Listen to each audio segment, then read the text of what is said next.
एक और बड़ा कॉमन रेकरिंग मोटिव है इंडियन पॉलिटिक्स में राम राज्य का। वो हर 20-30-40 साल बाद या हर कभी ना कभी कोई ना कोई नेता उस मोटिव को उठा के लाता है। उस मोटिव की क्या वैल्यू है सर?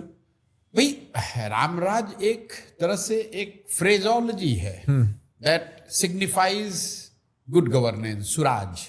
हम लोग उसको सुराज कह रहे हैं, कोई उसको रामराज्य कह रहा है, कोई उसको सेकुलर राज कह रहा है।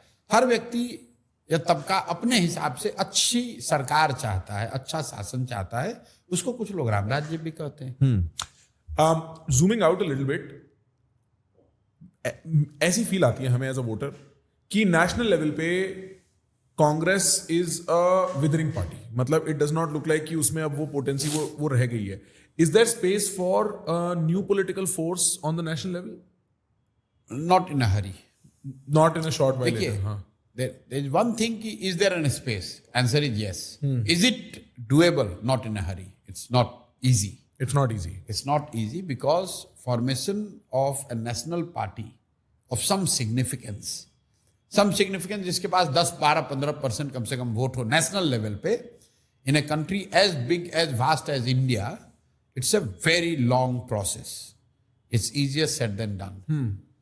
आप पिछले 100-150 साल के इतिहास को उठाकर देख लीजिए तो दो ही पार्टी ट्रूली नेशनल अपने आप को क्लेम कर सकती हैं। एक इंडियन नेशनल कांग्रेस, जिसको बनाने में 100 साल लगे और महात्मा गांधी जैसे लीडर के कैलिबर का नेतृत्व लगा, और दूसरा बीजेपी है, उसको भी संघ की करीब 100 संघ की जो आयु है, संघ की स्थापना करीब 100 साल उसके हो गए।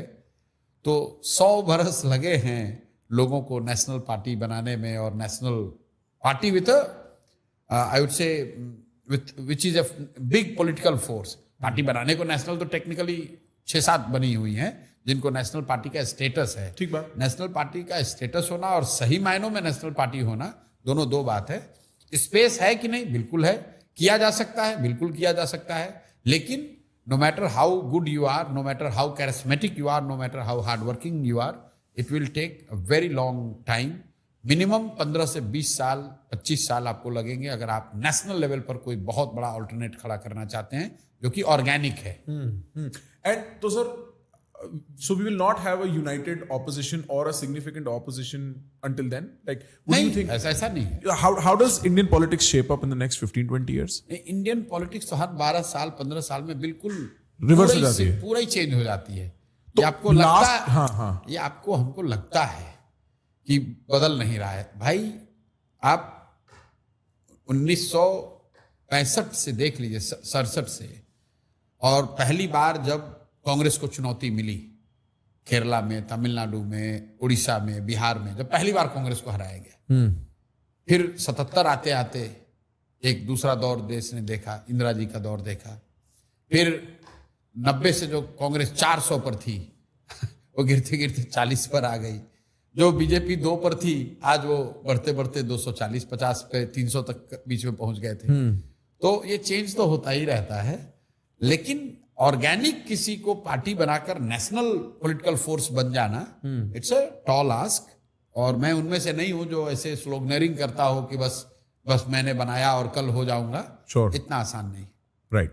किया जा सकता है, लेकिन it requires perseverance, it requires determination, it requires character, it requires time. Right. For aspirational political leaders, etc., that are watching, what is the cost of playing with power or playing for power or flirting with power? You work so closely with power. आप दुनिया भर के What is the cost? What is the cost? मतलब if you want to get into politics, or yeah, something of that nature. अगर आप if you are a serious politician, पहली बात तो अपनी पर्सनल लाइफ भूल जाओ। खत्म है जी। उस मतलब there is nothing called work life balance. Is there privacy? नहीं जी, कैसे? You are a public property, literally you are a semi public property, not a public property, but you are semi public property. मतलब अगर आप जा रहे हो रास्ते में और आपको टॉयलेट जाना है, पेट्रोल पंप पे रुक के या किसी होटल में रुक के भी आप बाथरूम भी जा रहे हो, वहां भी 4 आदमी खड़े होकर आपसे कह रहे सेल्फी खिंचाने के लिए, तो आप बिल्कुल वो आपने choose once you, if you really want to be a leader, a political face, then forget about work-life balance. It's not possible. But that's the only cost. Is there a No, there could be another cost, but I'm saying this is the cost which everyone has to be paying. My guess is also, sir, on some level, everybody is then making ethical compromises. Ethical compromises भी आते ही होंगे. नहीं देख वो तो अलग बात हो गई. वो तो is that not part and parcel? I'm saying it will vary from person to person. Sure. It will vary from situation to situation. But what is universally everyone has to sacrifice is the family work-life balance. Right. You can't be a mass leader or a big public figure and still have a work-life balance. Right. It's not possible to my mind. Right. I could be wrong, but to my mind it's not possible.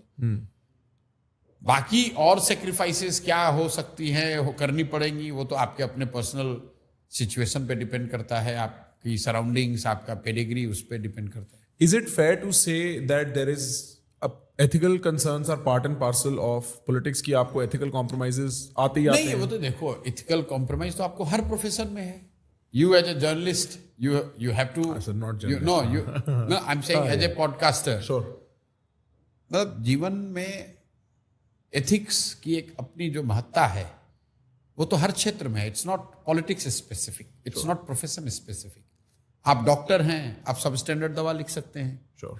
आप कहेंगे politics में ज्यादा important. मैं कह रहा हूँ अगर doctor ethics से कॉम्प्रोमाइज कर ले तो उससे बड़ा कौन क्राइम होगा. अगर जो शिक्षक बच्चों को पढ़ा रहा है उसमें एथिक्स के प्रति सेंसिटिविटी नहीं है तो पूरा जनरेशन ही खराब कर देगा.